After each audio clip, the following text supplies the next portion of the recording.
Causes of female infertility అంటే ఏవి బలమైన కారణాలు. మామూలుగా గర్భసంచి 3 భాగాలుగా డివైడ్ చేస్తాం. ఫస్ట్ మెయిన్‌గా అంటే గర్భసంచి. గర్భసంచితో పాటు కింద సర్విక్స్ అని అంటామనమాట. దాన్ని 3 పార్ట్‌లు చేస్తాం.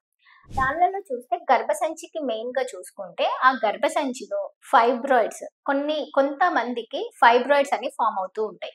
అలాంటివేమన్నా ఉన్నాయా అనేది చూసుకోవాలి. దాంతో పాటి ఆ తర్వాత కింద వచ్చిన భాగంలో సర్విక్స్ అని అంటాం.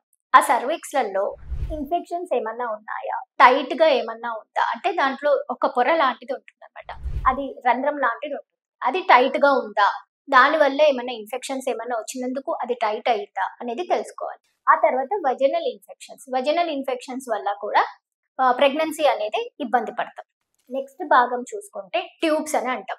ఆ ట్యూబ్ టెస్ట్ చేసేది చాలా వరకు చేస్తామన్నమాట. సో ట్యూబ్స్ అంటే ప్రెగ్నెన్సీ పెళ్ళయ్యి ఒక 3 ఏళ్లయినా గానీ ప్రెగ్నెన్సీ రావడం లేదు అనంటే ఈ ట్యూబ్ టెస్ట్ కూడా చేస్తారనమాట. ఆ తర్వాత చూసుకునేది అండాశయాలు. అండాశయాలలో బలం ఉందా లేదా అనేది తెలుసుకోవాలి.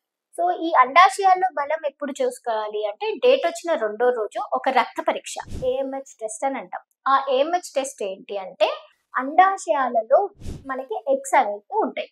ఆ ఎగ్స్ కొంచెం హార్మోన్ అనేది రిలీజ్ చేస్తూ ఉంటుంది. ఈ హార్మోన్ వల్ల ఆ టెస్ట్ మీద తెలిసిపోతుందన్నమాట. సో అది ఎక్కువ ఉందా, తక్కువ ఉందా అనేది మనకి క్వాలిటీ పరంగా తెలుస్తుందన్నమాట.